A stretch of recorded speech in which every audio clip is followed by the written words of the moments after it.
aim you in the right direction. There is a handout with all the notes and basically everything I'm going to say that is available. I know I sent Coci the link, but my Facebook page for Mahalo Racing is listed on here. It's Facebook/Mahalo Racing. There is a link to this on Google Docs if you want to get your hands on it. I didn't want to print like, 30 of them and waste a bunch of paper, so it's not something you can read while we're doing it anyway. Now, I know out in the world you guys are bombarded with information about running form. When you read Running World magazine and when you go to the shoe stores and everything else, and you hear all kind of terms of forefoot striking and heel striking and toe running and what's good and what's bad, and now it's the midfoot striking you get to hear about, and there's a different special shoe for all of that. And it doesn't really come down to that. There's all of this focus is down on your feet, and really running is a full body fluid motion. Now about 90% of the people we'll see running in the park here today have really dreadful running form. And it's not their fault. They're coming from a lifetime of not running. They're coming from a lifetime of living in the structured shoes that we all live in. And basically they had those shoes plastered on them at some point early in life and have lived that way. And mostly what you see when you hear about heel striking and everything else, what they're really talking about is overstriding, right? And that's having your stride way too far in front of you.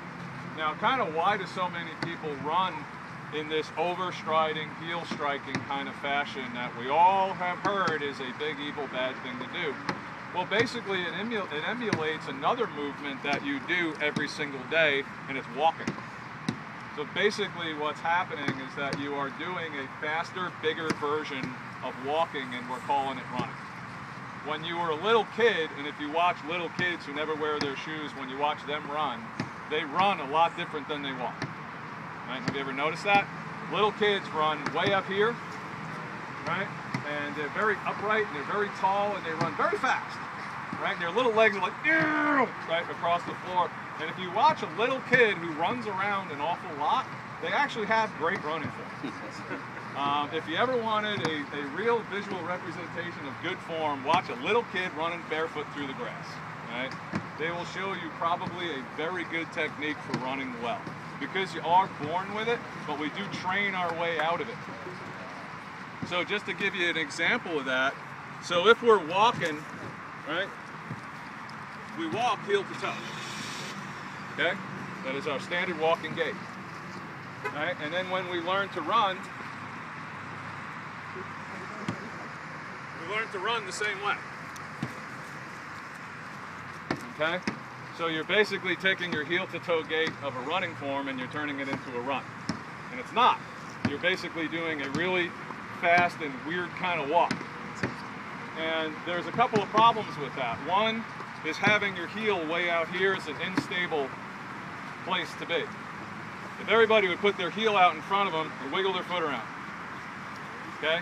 You get a lot of motion through your knee and through your hip.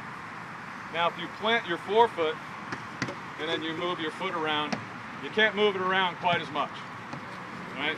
Everything gets a lot more stabilized. So that's one of the issues with coming down on your heel way out here, is that you have an unstable landing pad that causes a lot of rotation up through your body. I know you've heard all this stuff about pronating and over-pronating and all that, and how 75% of runners over-pronate, and that's a problem. Well, if 75% of people do it, that means it's natural. And there's nothing wrong with it. The fact is, pronating is something your foot does naturally. Over-pronating is something that it does unnaturally, and it does it because your foot's way out here. Right? Now they talk about the impact of heel striking is the bad thing. That's what causes all the injuries. That's not actually true. Your body can take the impact. What's really the problem is the instability that's being caused through that strike. The other problem is that physically, generally, we are unstable as runners because we're not that athletic. And let me explain what that is. There is a difference between